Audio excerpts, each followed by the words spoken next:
I am Teral, 3rd Record Officer of the Kesh Warship Iron Saint, and my official duty is to observe events exactly as they occur, preserve sequence and fact, and refrain from inserting personal interpretation into the record.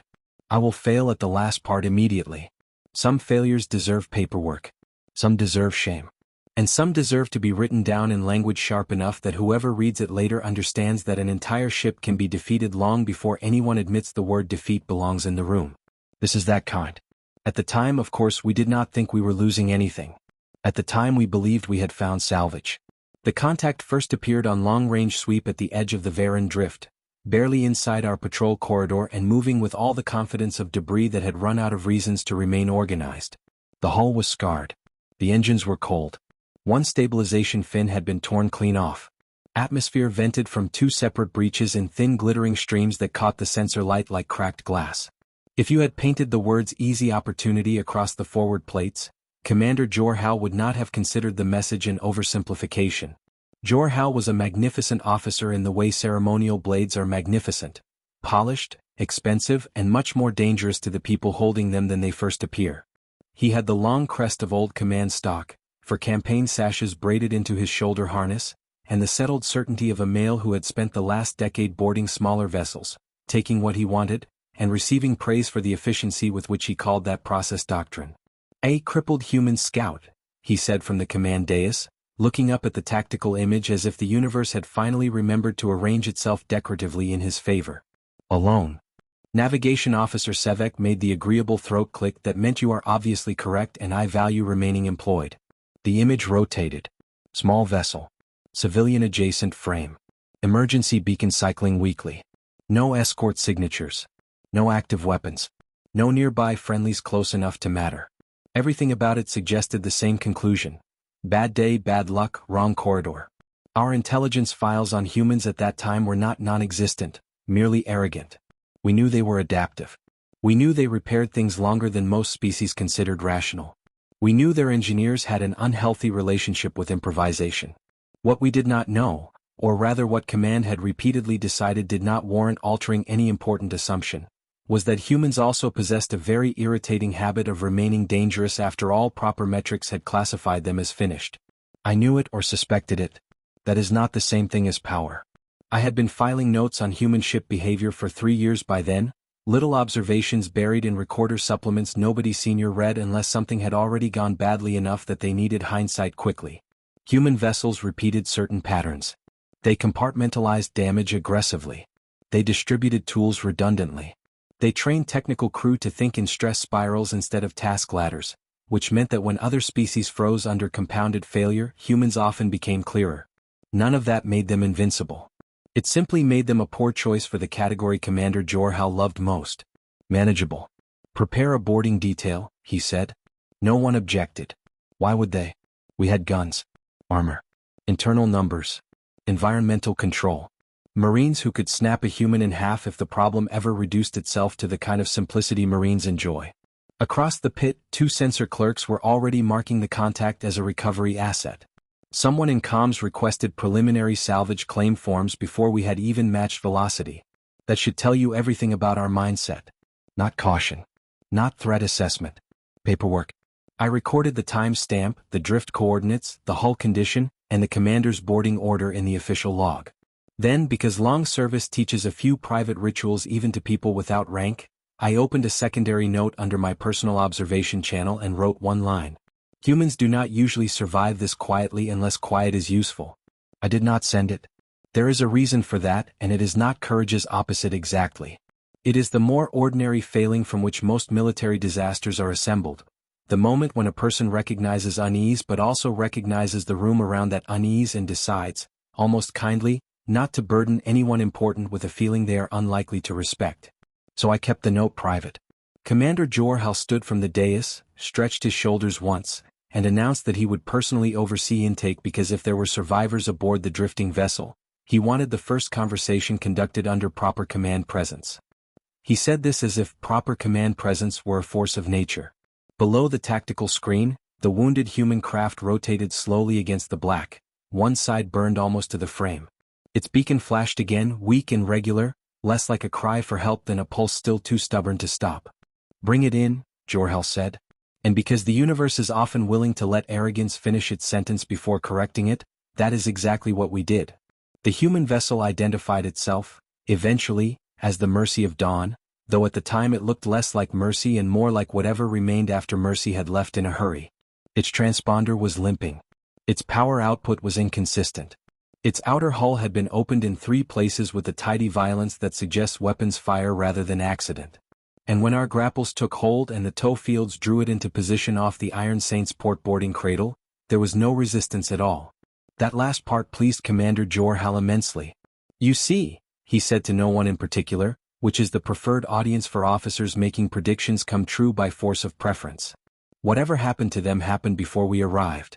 It was not a foolish conclusion. That is worth stating clearly. The worst mistakes are rarely made from madness. They are made from ordinary confidence attached to evidence that is, in isolation, perfectly reasonable. The Mercy of Dawn was drifting. Its engines were dead. Its beacon had been calling into empty distance for at least 7 standard hours by the decay pattern on the signal repeat. No escort answered. No weapons powered. No shielding worth naming remained. Reasonable facts. Catastrophic reading. Sub-Commander Varric Ton assembled the boarding party in under 4 minutes. 6 Marines in breach armor, 1 systems tech, 1 medical corpsman, and himself at point because Varric preferred visible leadership in the same way Commander Jor-Hal preferred visible certainty. Varric was broader than most Kesh, old scar tissue along the left side of his jaw plates and the calm, overdeveloped confidence of a male who had survived enough boarding actions to begin treating them as a repetitive kind of weather. "Dead ship," he said as the squad checked seals and mag grips. "Damaged ship," I murmured from recorder station. He glanced toward me through the staging glass. "Does the distinction matter?" "It often does." He smiled in the indulgent way line officers smile at record staff when they have mistaken observation for hierarchy. "If there are survivors," he said, "I'll ask them whether they feel dead or damaged." That got a laugh from 2 of the Marines. I did not laugh. Below the staging gantry, the human ship's outer hatch cycled half open and then stuck, forcing the systems tech to override the remaining lock with a portable ARC key. It took 32 seconds. During those 32 seconds the boarding team waited in perfect stillness. Rifles angled low, internal comms live, boots fixed against the deck plates of a vessel they already believed belonged more to salvage law than to whoever had built it. Then the hatch gave way. The first thing out was air. Not explosive decompression. Just a tired spill of ship smell. Overheated insulation, coolant metal, stale oxygen, chemical suppressant residue, and underneath it all that faint bitter trace damaged human electronics always seemed to carry, as if their machines resented breaking. The second thing out was silence. No movement. No voices. No rushing defense. No last desperate attempt by hidden crew to make a stand in their own corridor. Varric's helmet cam fed directly into my console. I watched him step through the hatch with the confidence of a man entering aftermath rather than danger. The corridor beyond was dim, lit only by emergency strips running weak amber along the baseboards. One wall had buckled inward around a pressure scar. A handrail had torn loose and floated at an angle in a pocket of partial gravity loss near the junction. A datapad drifted lazily against the ceiling where the ship's internal fields had lost agreement with themselves. On the deck near the far bulkhead lay an open tools case with half its contents spilled as if someone had reached in, grabbed fast, and then either run out of time or ceased requiring tools in the living sense. "Crew compartment to the left," Varric said. "Engineering aft." He did not lower his voice. That was mistake 1, though no one counted it at the time. The boarding team swept the crew quarters first. 4 bunks. Personal effects unsecured. 1 food pouch split across the floor. A wall screen cracked by impact. A photograph stuck into the frame seam above 1 bunk showing 5 humans standing shoulder to shoulder in front of some wide body of water under a bright sky. One of the Marines held the image up for the camera briefly before tossing it back down. "Unsentimental of you," I said to myself. No one heard. The first body was in the corridor outside engineering. Male human, heavy build, exploration coverall standard, killed by fragmentation tearing across the chest and lower throat. Dead at least 6 hours, probably more. Varric stepped over him without comment. The corpsman paused only long enough to confirm there would be no point in pretending otherwise. The second body was in the galley. Female. Burn trauma. 1 arm wrapped in improvised sealing fabric that had failed anyway. The third was in the cockpit access throat, slumped against a dead control wall with 1 hand still curled around a manual override lever as if effort had continued even after outcome had become administrative. And that was all. 3 dead. No living crew. No armed resistance. No movement but loose debris and the occasional patient blink of emergency lighting. From the command dais, Commander Jor-Hal said over internal channel, "Recover all surviving technical media. If one of them is alive, I want them processed aboard within the hour." Within the hour. You hear it, perhaps even if we did not. The shift in his language from rescue to possession. The team reached engineering 8 minutes after crossing the hatch. That was where they found her. Not because she jumped them. Not because she made some grand final stand among sparks and failing machinery. Because the youngest Marine, Soreth, knocked his boot against a maintenance panel near the lower crawl channel and the panel answered with a sound too controlled to be debris settling. Everyone froze. Varric signaled low spread. Rifles rose. The systems tech crouched and pulled the panel back by hand. Inside the crawl space, pressed into the shadow between conduit bundles and the inner hull skin, was a human woman with blood dried dark at the temple, one sleeve torn away at the shoulder, and a heavy metal spanner resting across both hands like something between a tool and a conclusion. I leaned closer to the feed. Not to see her wound. To see her face. Because there are expressions you learn only by surviving enough rooms where people are about to make the wrong choice with full confidence. She did not look trapped. That is the line I wish I had spoken aloud. She did not look like a survivor cornered in wreckage. She did not look relieved to be found. She did not even look properly afraid. She looked like a person who had been waiting for a sound and had just heard the correct one. Varric looked down at her. "Out," he said. She looked at the rifles first. Then at him. Then at the systems tech by the panel.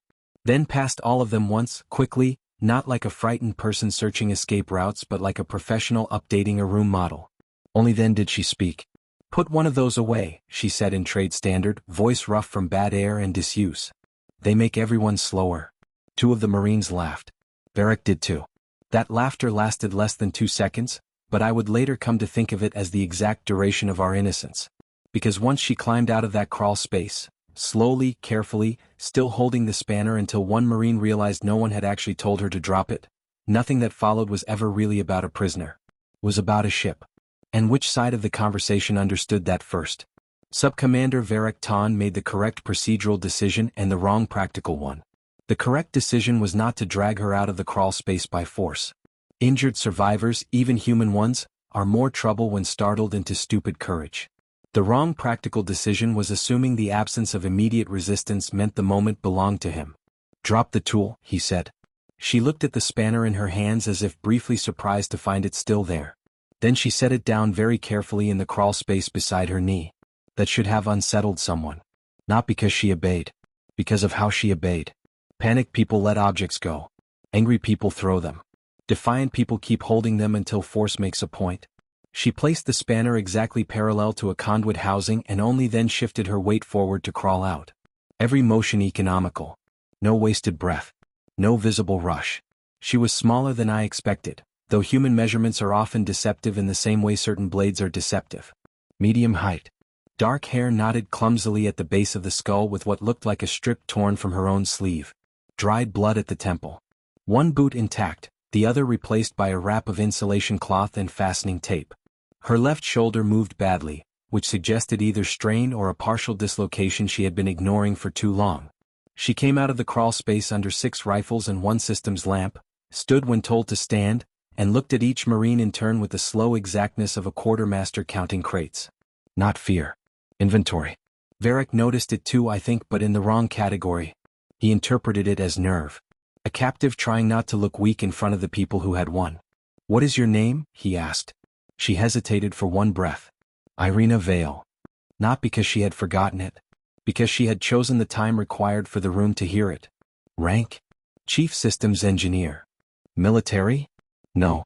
She said it too quickly for that one to be fully true, though not quickly enough for anyone there but me to hear the seam. Varric made a small satisfied noise in his throat. Civilian adjacent technical crew. No escort.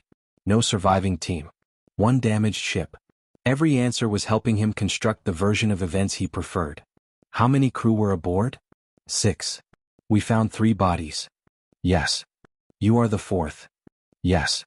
Where are the others? A pause this time. Slightly longer. Unavailable. One of the Marines laughed. I did not. Because unavailable is not a survivor's word. It is an engineer's word. It belongs to systems, not grief. Not because engineers lack grief. Because under pressure they often translate grief into function as a temporary survival measure. Varric stepped closer. You will come aboard our ship for processing. She looked past him, toward where the corridor bent out of camera sight toward the dock collar. Her eyes moved once across the ceiling grid, once to the wall seam near the emergency strip, once to the mag clamps at the Marine's ankles. So fast most people would not have called it looking. Then she asked, in the calmest voice I had heard from anyone all cycle, "How large is your crew?" The question hung in the corridor. Varric did not like being asked questions inside what he considered solved situations. You could hear it in the tiny flattening of his voice. That information is not for you. Okay, she said. Just okay. No attempt to bargain. No insistence. No visible disappointment. That was when my third heart began to beat too hard. Because if she were probing from desperation, she would have pushed. Or hidden the question inside some softer line about treatment, prisoners, medical care, or command authority. Instead she asked directly, accepted the non-answer instantly, and moved on as if the answer itself had not been the point. Varric gestured to one of the Marines. Bind her. This was where mistake 2 occurred. Not the binding itself. Any boarding team would bind a lone human survivor after finding her in a crawl space with a metal tool. No, the mistake was the configuration. Front restraint. Wrists together, visible, convenient for escort through damaged corridors. It was kinder. It was safer for the Marines' formation. It was also the sort of decision people make when they are thinking about current obedience rather than future leverage. The Marine snapped the restraint around her wrists. She flexed once against the tension. Not testing the strength exactly. More like measuring the language of the lock. Then she nodded. Nodded. As if some internal diagnostic had returned values within expected range. They walked her back through the mercy of dawn with Varric in front and 2 Marines behind. I watched her helmet cam view switch from body feed to corridor feed as the cameras jostled through the ruined ship. She did not stumble, though her improvised foot wrapping should have made the climb awkward. She moved with the controlled care of someone preserving energy for later instead of spending it to prove endurance now. At the airlock collar she paused just long enough to look back once at the engineering corridor. Not emotionally. Structurally. Like someone confirming whether she had left something in the right place. Then she crossed onto the Iron Saint. This is the point where I want to tell you I spoke up. I did not. I watched the live intake feed as they escorted her through our lower port corridor, past the salvage control junction, past environmental processing, past a maintenance hatch whose latch design she noticed immediately, and into temporary holding on deck 3. I know she noticed it because her gaze touched it and stayed 1 beat too long. Then the overhead camera in holding 3 caught her looking directly up into its lens. Not confused. Not startled to have found it. She tilted her head slightly, the way technicians do when listening to whether a machine has a hidden vibration. Then she said, "Hello." One of the guard detail laughed. The other told her to sit down. She sat on the bunk. Tested the restraint against the edge with a motion small enough to look like fatigue. Looked at the water provision unit. Looked at the light strip. Looked at the seams around the floor panel. Looked once at the door. And then, finally, for the first time since we found her, she closed her eyes. Not to sleep. To think. I knew that. Or if not knew, suspected hard enough that it should have been worth language. Instead I wrote the intake summary exactly as required. 1 human survivor recovered alive from damaged vessel, minimal resistance, transferred to holding for formal questioning next cycle. It was a perfectly accurate sentence. It was also already far too small for what was happening. Holding 3 was, by all ordinary measures, an adequate cell. I say this as someone who had logged prisoner facilities on 7 ships and once had to catalog a detention station so poorly designed that 3 smugglers escaped by dismantling a meal dispenser and threatening to flood the sanitation core with fermented protein mash. Compared to that, holding 3 was luxury. Solid door. Maglock. Camera in the upper corner. Fixed bunk. Integrated water unit. No loose fixtures. No exposed maintenance panels at shoulder height. No reason, in short, to believe that 1 injured human engineer with bound wrists could do anything more interesting than wait badly. For the first 6 hours, that assessment appeared correct. She drank water twice. Slept, or convincingly imitated sleep, for a little under 2 hours. Tested the mobility of her damaged shoulder with the slow patience of someone gauging whether pain was a fixed cost or a variable one. Shifted the restraint once against the edge of the bunk frame in a way that would have looked meaningless to anyone not already worried, which, unfortunately, described the entire holding detail. At hour 7 she stood, walked to the water unit, and touched the lower seam with both bound hands. Not pressed for water. Not drinking. Feeling. She ran her fingertips along the casing edge, tapped once near the filter housing, then again 2 centimeters lower. The second tap was harder. She listened, head tilted slightly, then nodded to herself and returned to the bunk. The guard on duty, Private Kell, 19 cycles old, broad in the shoulders and not yet old enough to understand that unease is sometimes better than confidence, recorded the behavior in the watch log as prisoner inspected water dispenser. No incident. No incident. That line would later become popular among the review board in the bitter way certain phrases do when an entire ship needs one harmless sentence to despise for a while. The first real incident occurred 3 hours later. The water unit in Holding 3 did not fail dramatically. That would have been easier. Machines that fail dramatically at least announce themselves with the decency of noise. Instead it began over-dispensing. A thin continuous stream into the floor drain tray, enough to trigger a pressure alert in the service line but not enough to flood the cell or force an immediate security response. The alert routed automatically to subdeck maintenance, where night cycle duty was being handled by technician Marek Voss, a male of 47 cycles, 2 children, 1 chronic back complaint, and absolutely no expectation that his next inspection call would alter the tone of the ship. He arrived at the service corridor outside Holding 3 with a diagnostic wand, a sealant pouch, and the expression of a person professionally offended by plumbing at night. I was on monitoring by then. Not because I had been assigned to prisoner watch.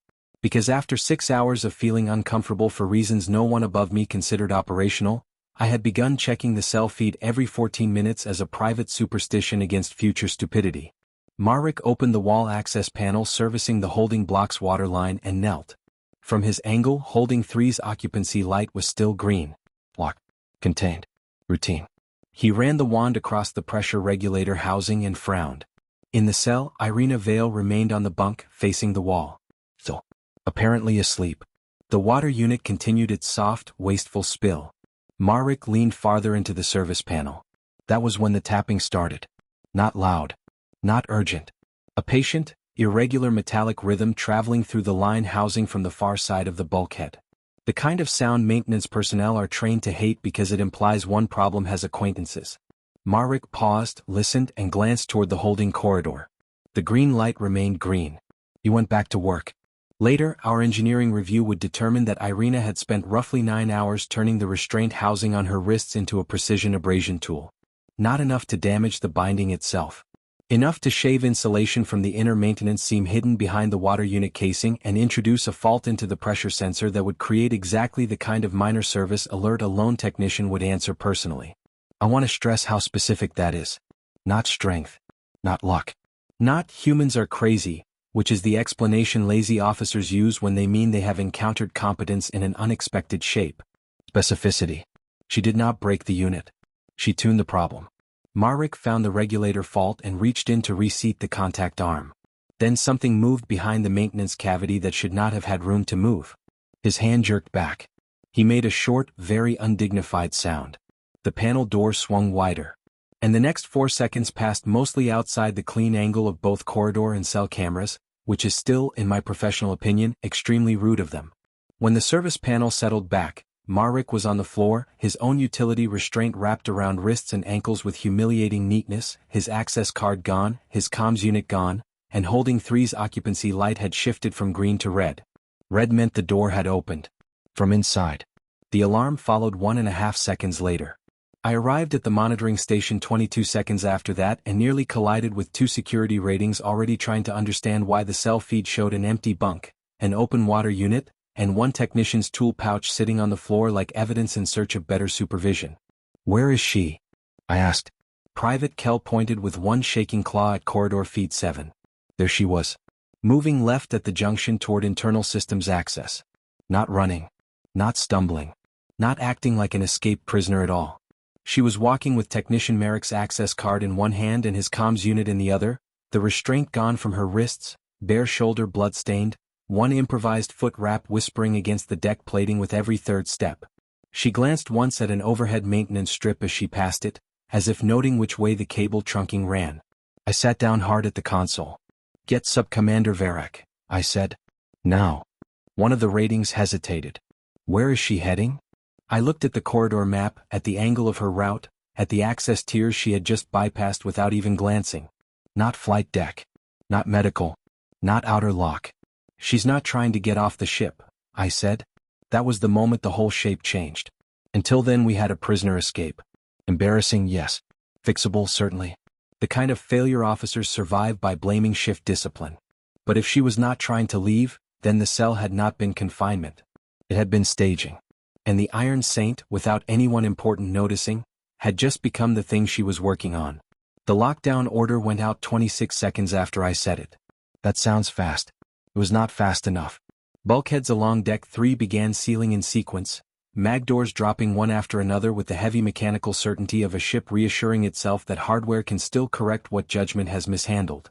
On my console, route lines shifted from green to amber to hard red as access points locked down, maintenance hatches sealed, and corridor pressure fields rebalanced. It should have trapped her.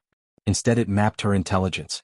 Because once the system started closing, we could see exactly which way she had already gone. Not by accident. Not by panic. By selection. She had crossed the salvage corridor before the first bulkhead dropped. She bypassed the outer lift spine entirely. She ignored the shuttle cradle junction, the medical branch, and the storage ring. She turned inward, toward the secondary systems trunk that fed engineering and pre-ignition control. She's heading for the drives, I said. Security rating Pell beside me frowned at the display. Why? Because humans, when faced with a ship they cannot outrun, do not always waste time trying to outrun it. Varric Ton answered over comms before I could. Interception team is moving. Keep her on camera. That was the problem. We were trying to keep her on camera as if observation were control. Observation is often only paperwork that happens before humiliation. Feed 7 caught her again at the lower maintenance bend. She was moving fast now but not wildly. One hand on the wall for balance at turns, Merrick's access card already slotted into the back seam of the stolen comm unit as if she had found some use for combining them, eyes flicking to the exposed cable routing above the corridor lights every few steps. Twice she stopped at maintenance panels no bigger than my chest and opened them with the technician card. The first time she reached inside for 6 seconds. The second for maybe 9. Then she closed each panel and continued. What is she doing? Pell asked. I watched the replay buffer. The angle of her wrist. The time spent. The lack of hesitation. Not enough damage for sabotage, he muttered. That depends on what she wants delayed, I said. Varric's team converged on Junction Kappa with 8 Marines and 1 systems gunner. On tactical display they looked overwhelming. Armor, rifles, flanking paths, containment geometry. Every line the kind of line officers trust because they can point at it afterward and say we applied force correctly. Irina Vale vanished from camera for 13 seconds at the junction. That is a long time when everyone important is finally paying attention. Then corridor feed 12 picked her up crawling out of a service aperture 1 deck deeper than she should have been able to reach with a level 2 maintenance card. Pell made a choking sound. How did she? Because ships connect to themselves, I said. And engineers notice. Varric's voice came sharp over tactical channel. She's boxed. Engineering hatch ahead. The statement was professionally comforting. It was also wrong. Main engineering on the Iron Saint sat behind a clearance gate that required command or senior technical authentication. There was no version of events in which an escaped prisoner with a maintenance card should have been able to open it. The hatch was open when Varric reached it. Not wide. Not dramatically. Just enough to show that the lock housing had been forced into temporary compliance by someone who understood exactly how much current the bypass relay could survive before fusing. 3 components lay on the deck beside the housing in a neat row. That detail still bothers me. Panic scatters. Professionals arrange. Varric stepped through first. Engineering was bright, clean, and seemingly empty. The primary drive spindle ran up through the center of the chamber like a polished metal bone. Secondary consoles lined the walls. Diagnostic rails glowed cool green. Every visible system suggested the room was intact, unoccupied, and too open for one human to hide in for long. She's not here, one Marine said. Varric did not answer. Because on the deck by the base of the drive spindle lay 3 objects. Merrick's diagnostic wand. Irina's heavy spanner from the Mercy of Dawn. And the faceplate from his stolen comm unit. All placed together. Not dropped. Placed. A message in the language of technicians. I was here, I used what I needed, and I had time to be tidy. Varric looked from the objects to the spindle housing, then up toward the environmental vent lattice above the drive column. He was 1 second ahead of the rest of us. That second was all he got. The vent screen dropped. Not on him. Behind him. Irina landed on the side console in a crouch, one hand catching the edge to bleed impact, the other already open and empty where everyone could see it. She was not armed. She did not need to be. Every rifle in the room swung toward her at once. She glanced at the Marines. At the door. Varric. Then she said in a voice steady enough to insult the entire ship, "I already did what I came here for." No one moved. Not because she was frightening physically. Because everyone in that room understood at the same instant that they had been chasing an escapee while she had been using the time to finish a job. Varric turned fully toward her. "What did you do?" She smiled a little. "Not triumph. Completion. You should check your pre-ignition transfer coupling," she said. "Port side access under spindle panel E7. Your diagnostics will say it's fine. They're wrong." The room held very still around that sentence. "You sabotaged the drive?" Varric asked. "No," she said. "If I'd sabotaged it, you'd already know." She tilted her head slightly. "I adjusted it. There's a difference." And that was the moment the whole ship stopped having a prisoner problem and started having an engineer problem. Varric Ton did not lower his weapon. That is worth noting because lesser officers sometimes mistake surprise for paralysis, and Varric was not paralyzed. He was thinking fast, which is a much more dangerous thing to interrupt. "What kind of adjustment?" he asked. Irina Vale remained on the console, balanced and still, as if the 8 rifles aimed at her were merely another environmental factor she had already priced into the room. "The kind that matters when you try to leave," she said. Varric's jaw plates tightened. "Explain." "The drive will spool. Diagnostics will clear. Charge alignment will look normal all the way up to transition threshold." She nodded toward the spindle housing behind him. "Then the transfer won't complete. It'll fail cleanly, which is the annoying version. Not catastrophic. Just committed enough that your core will need a full reset before you can try again." One of the Marines swore quietly. Varric ignored him. "How long?" "Depends how clever your engineers are." "We are very clever." "I hope so," she said. "Because timing is now the central feature of your day. There are moments in a crisis when even the people still trying to dominate the room begin hearing structure instead of attitude. That was one of them. Varric could hear it. I could hear it from monitoring. Every Marine in engineering could hear that she was not bluffing in the ordinary way. Bluffs asked to be believed. She was giving specifications. "Why?" Varric said. "That is always the question asked too late." Irina glanced once toward the ceiling vent she had dropped from, then back to him. "Because 6 hours ago, when your ship entered range of the Mercy of Dawn, I transmitted a directional burst from our emergency stack." Varric stared at her. "From recorder station I stopped breathing for a second. Not because I doubted her. Because all at once a dozen earlier details rearranged themselves into one very expensive sentence. The beacon that was too weak. The ship that was too alone. The engineer who was too calm. The question about crew size. The way she had looked at our corridors like she was evaluating load-bearing assumptions rather than escape routes. Jor-Hal cut in over command channel. He had been listening from the deck the whole time, of course. Commanders prefer not to physically enter rooms until they have decided which version of events they intend to claim later. "What burst?" he demanded. Irina's expression did not change. "Tight beam. Short duration. Passive mast behind your own approach interference. Position, status, and an encounter code that means I'm either captured or about to be." "We detected no such transmission," Jor-Hal said.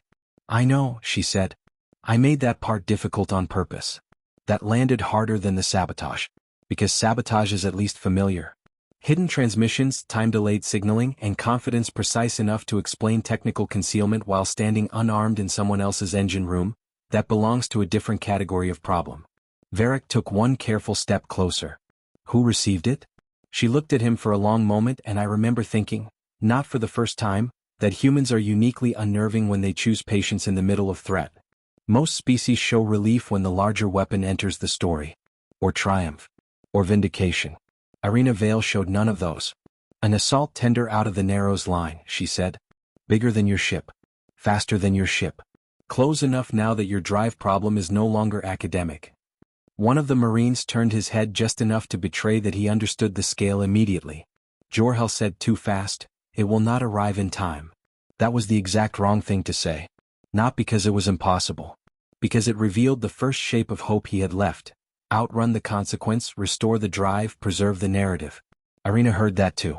"Maybe," she said mildly. That depends how quickly your engineers solve the right problem. It was the most frightening answer she had given yet, because it did not insist. It simply made time itself the battlefield.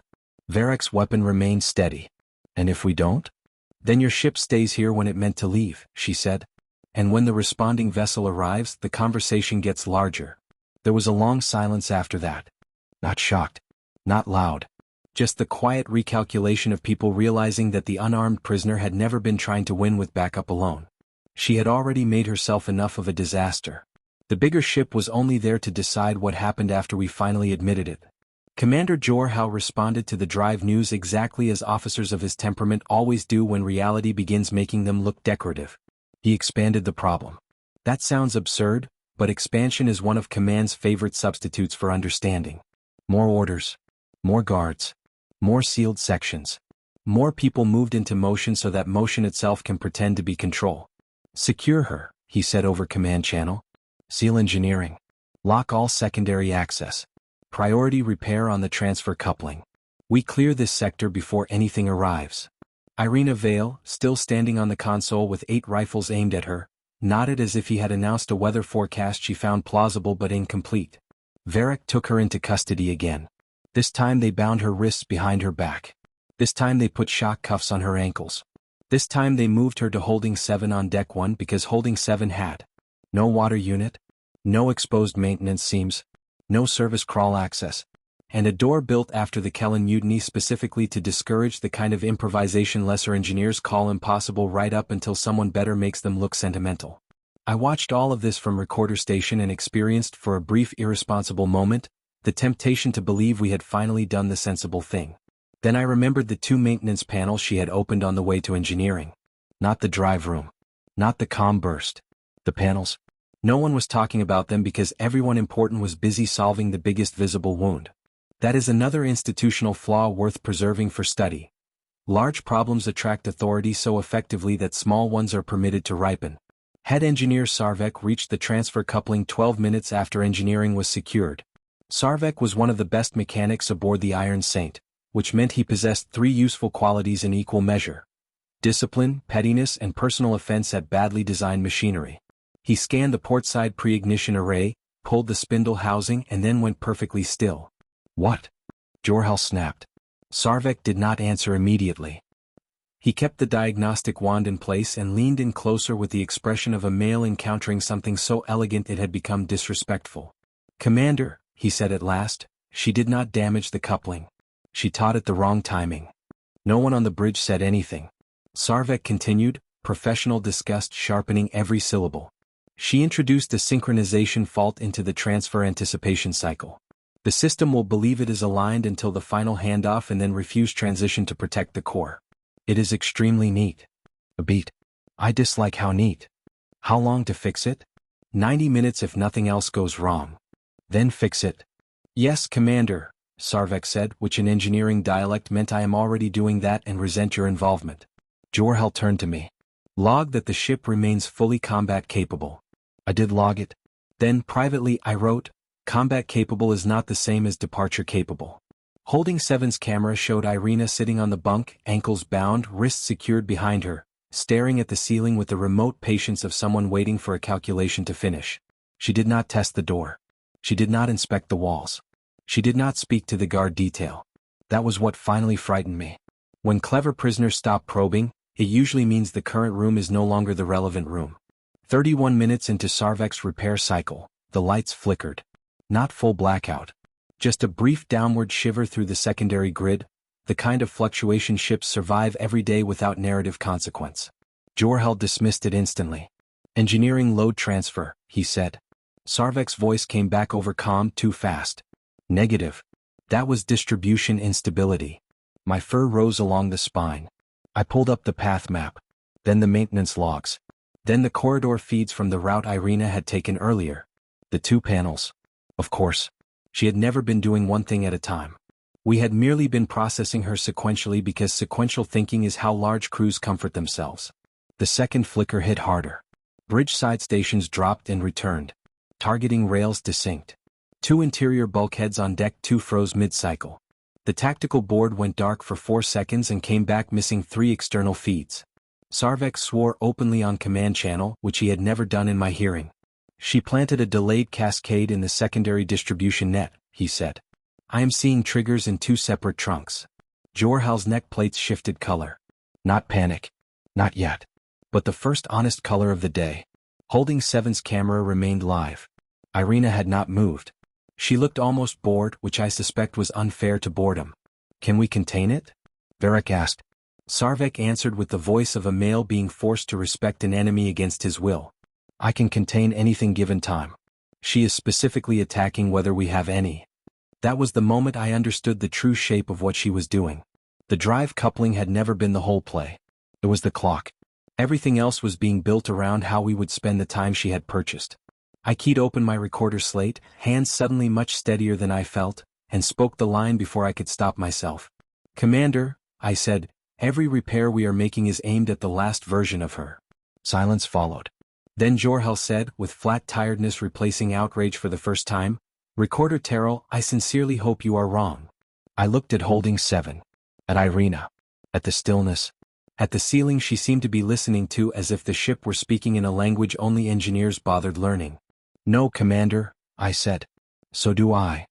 The first person to say cell check was not Commander Jor-Hal. It was me. I would like credit for this. It is one of the few moments in the entire incident where my professional instincts arrived on time rather than writing apologies afterward. The power flickered a 3rd time. Not a failure. Not even a proper outage. Just a brief weakening in the corridor strip outside Holding 7, enough to make the camera feed grain for less than half a second before stabilizing again. The bunk remained where it had been. The blanket remained arranged in the same long human shape. Irina Vale appeared to be lying exactly as she had been lying through the previous fluctuations, facing the wall, knees slightly drawn, one shoulder lifted a little higher than the other because of the injury. Perfectly still. Too still. No prisoner maintains identical stillness through repeated ship-wide instability unless they are dead, unconscious, or intentionally pretending to be simpler than they are. Cell check, I said again, already pulling the previous 6 minutes of footage into split screen.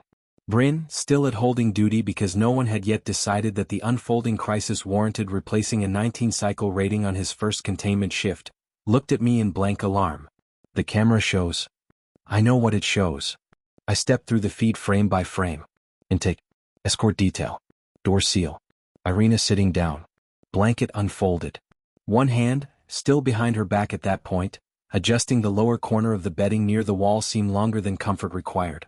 Then later, after the first light flicker, the shape on the bunk had not changed at all. That was the problem. Real sleepers move microscopically. Muscles release. Breath shifts fabric. Pain alters position. Even people trying to look asleep almost always produce some tiny inconsistency under observation unless they are trained actors or extremely motivated engineers with time to practice. The shape on the bunk was a diagram. She's not in the bed, I said. Bryn turned all the way toward me. The camera is looking at a blanket. He looked back at the monitor and I watched the realization arrive in layers, each one making him younger. I switched to the corridor feed outside Holding 7. Empty corridor. Green lock. Weak emergency strip. Then the strip dimmed again. When it came back, the corridor was no longer empty. She stood at the far junction wearing a stolen maintenance vest half-zipped over her torn suit, both boots on now, neither of them the one she had been brought in with, and in her left hand she carried the rectangular cover plate of a secondary power junction. Not as a shield. As a key. Because Kesh maintenance cover plates contain embedded emergency override wafers for field bypass procedures, which is an elegant design if you are servicing a warship and a terrible one if you are giving an engineer time alone with your sealing fixtures. Bryn made a sound I will charitably describe as educational. The lock light on Holding 7's door changed from green to amber. Amber meant override in progress. Then red.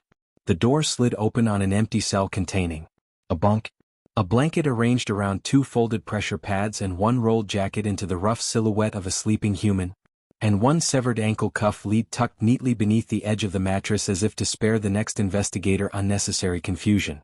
She used the blackout, Bryn said. No, I said. She used the blackout schedule. That was worse. Because it meant she had not escaped when the lights went unstable. She had been waiting to confirm the interval. I hit command channel before Jor-Hal could ask for an explanation he did not deserve in the format he preferred. She is out of Holding 7, I said. She built a decoy during intake and used the lighting fluctuation to cover the timing. She has a maintenance override wafer. Track every junction between Deck 1 and communications. Varric was already moving. His team took the inner corridor at a run, 8 Marines again because once is a lesson and twice is an insult. Tactical overlay showed them converging on the communications array from the shortest secured line. It should have worked. This is a phrase I have grown to distrust. Should have worked. Corridor feed 19 picked her up turning toward the array branch. Then feed 22 lost her for 7 seconds at the ventilation split. Then feed 25 reacquired Varric's team outside the communications room, weapons up, door blocked, Marines spread in textbook containment arcs.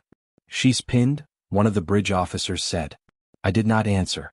Because I had finally learned not to trust any sentence beginning with "she's pinned" unless I could physically count her, her tools, and every panel within 3 meters. Varric's voice came over team comm, "No contact. Door still sealed." He sounded confused, which meant he was learning. Then the figure stepped into frame at the far end of the corridor. Irina Vale. Hands empty.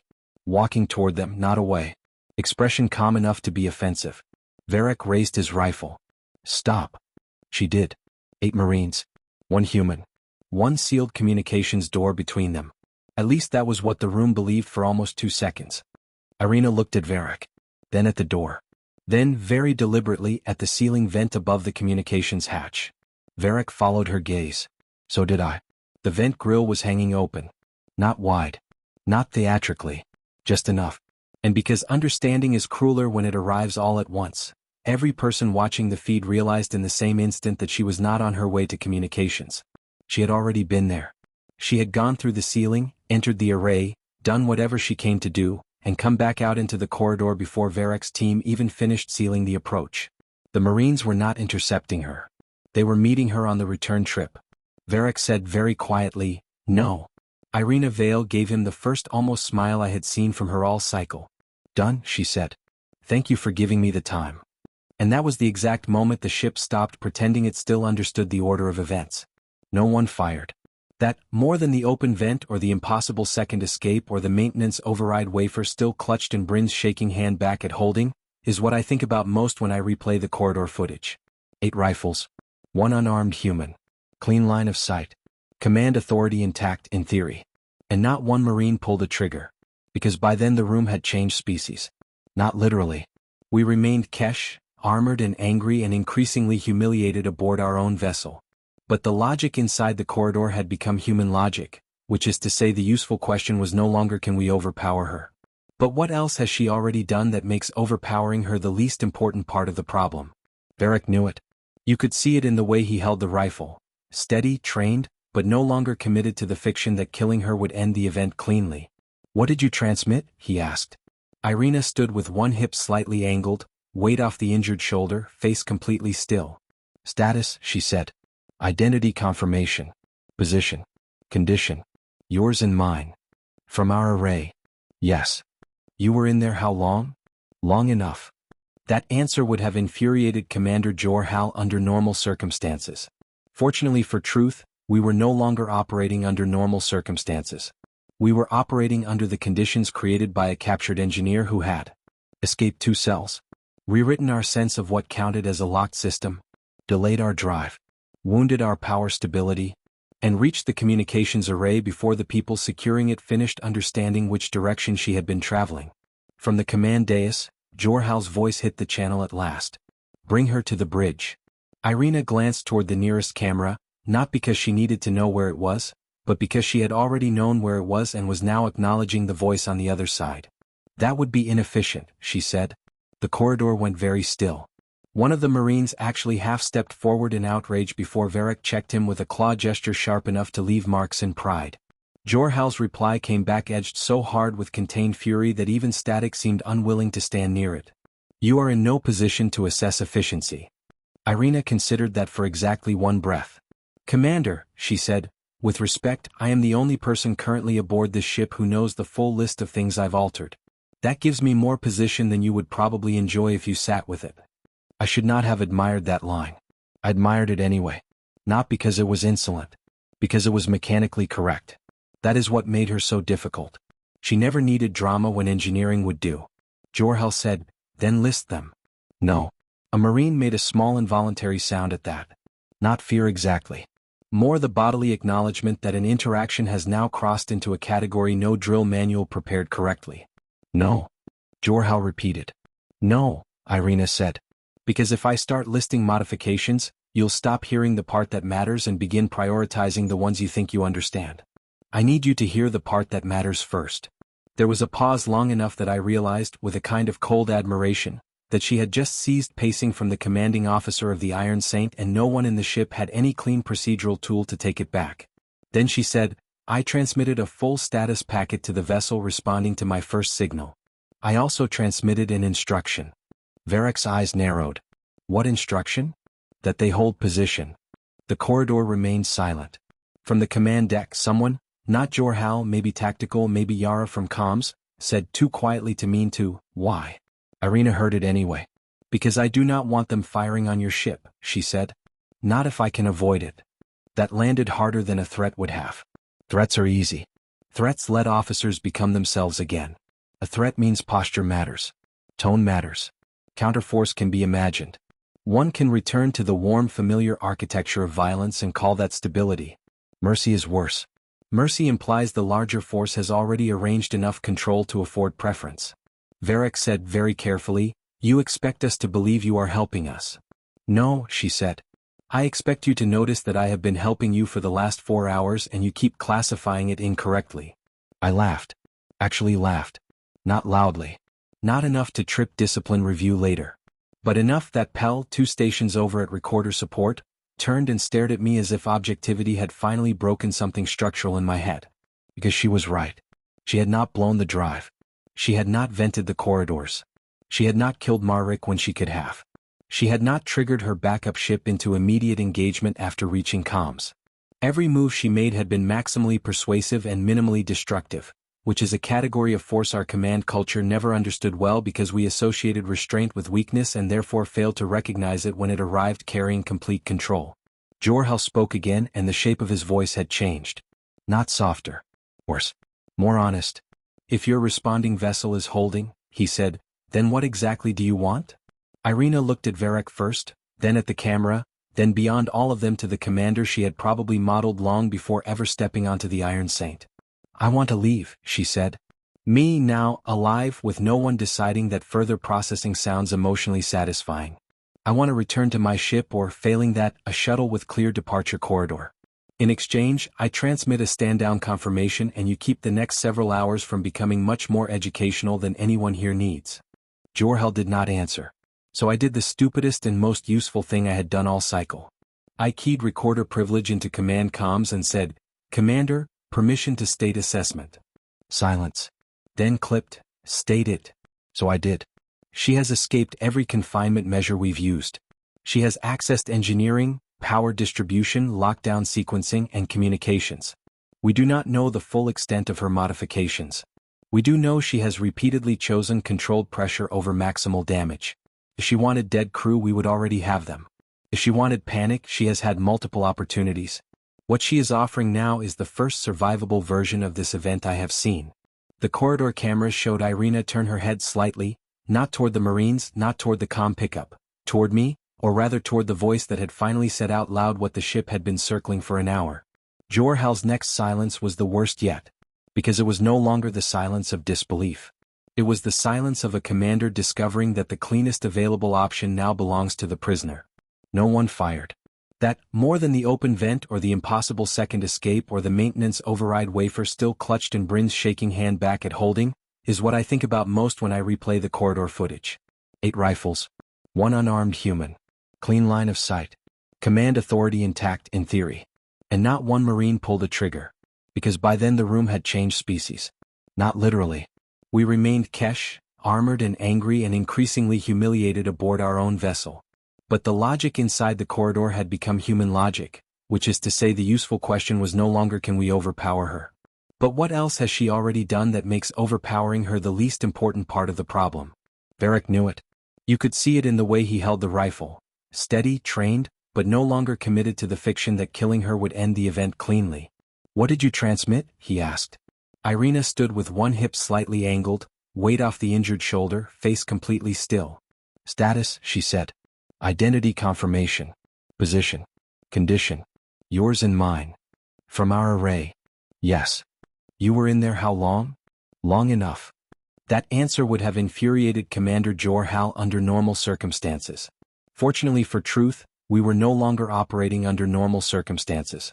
We were operating under the conditions created by a captured engineer who had escaped 2 cells, rewritten our sense of what counted as a locked system, delayed our drive, wounded our power stability, and reached the communications array before the people securing it finished understanding which direction she had been traveling.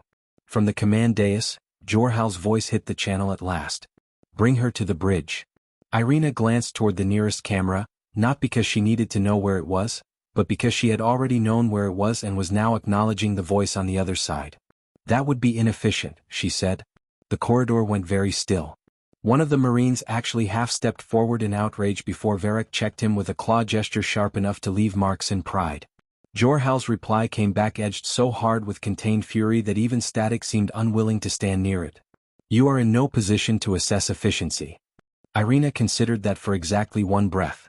Commander, she said, with respect, I am the only person currently aboard this ship who knows the full list of things I've altered. That gives me more position than you would probably enjoy if you sat with it. I should not have admired that line. I admired it anyway. Not because it was insolent. Because it was mechanically correct. That is what made her so difficult. She never needed drama when engineering would do. Jor-Hal said, then list them. No. A Marine made a small involuntary sound at that. Not fear exactly.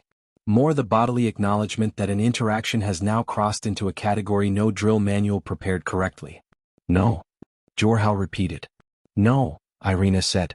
Because if I start listing modifications, you'll stop hearing the part that matters and begin prioritizing the ones you think you understand. I need you to hear the part that matters first. There was a pause long enough that I realized, with a kind of cold admiration, that she had just ceased pacing from the commanding officer of the Iron Saint and no one in the ship had any clean procedural tool to take it back.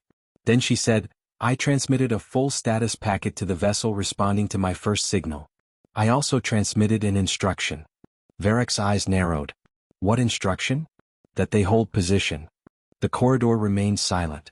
From the command deck someone, not Jor-Hal, maybe tactical, maybe Yara from comms, said too quietly to mean to, why? Irina heard it anyway. Because I do not want them firing on your ship, she said. Not if I can avoid it. That landed harder than a threat would have. Threats are easy. Threats let officers become themselves again. A threat means posture matters. Tone matters. Counterforce can be imagined. One can return to the warm familiar architecture of violence and call that stability. Mercy is worse. Mercy implies the larger force has already arranged enough control to afford preference. Varric said very carefully, you expect us to believe you are helping us. No, she said. I expect you to notice that I have been helping you for the last 4 hours and you keep classifying it incorrectly. I laughed. Actually laughed. Not loudly. Not enough to trip discipline review later. But enough that Pell, 2 stations over at recorder support, turned and stared at me as if objectivity had finally broken something structural in my head. Because she was right. She had not blown the drive.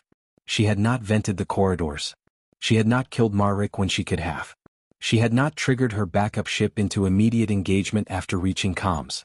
Every move she made had been maximally persuasive and minimally destructive, which is a category of force our command culture never understood well because we associated restraint with weakness and therefore failed to recognize it when it arrived carrying complete control. Jor-Hal spoke again and the shape of his voice had changed. Not softer. Worse. More honest. If your responding vessel is holding, he said, then what exactly do you want? Irina looked at Varric first, then at the camera, then beyond all of them to the commander she had probably modeled long before ever stepping onto the Iron Saint. I want to leave, she said. Me now, alive with no one deciding that further processing sounds emotionally satisfying. I want to return to my ship or, failing that, a shuttle with clear departure corridor. In exchange, I transmit a stand-down confirmation and you keep the next several hours from becoming much more educational than anyone here needs. Jor-Hal did not answer. So I did the stupidest and most useful thing I had done all cycle. I keyed recorder privilege into command comms and said, Commander, permission to state assessment. Silence. Then clipped, state it. So I did. She has escaped every confinement measure we've used. She has accessed engineering, power distribution, lockdown sequencing, and communications. We do not know the full extent of her modifications. We do know she has repeatedly chosen controlled pressure over maximal damage. If she wanted dead crew, we would already have them. If she wanted panic, she has had multiple opportunities. What she is offering now is the first survivable version of this event I have seen. The corridor cameras showed Irina turn her head slightly, not toward the Marines, not toward the comm pickup, toward me, or rather toward the voice that had finally said out loud what the ship had been circling for an hour. Jor-Hal's next silence was the worst yet, because it was no longer the silence of disbelief. It was the silence of a commander discovering that the cleanest available option now belongs to the prisoner.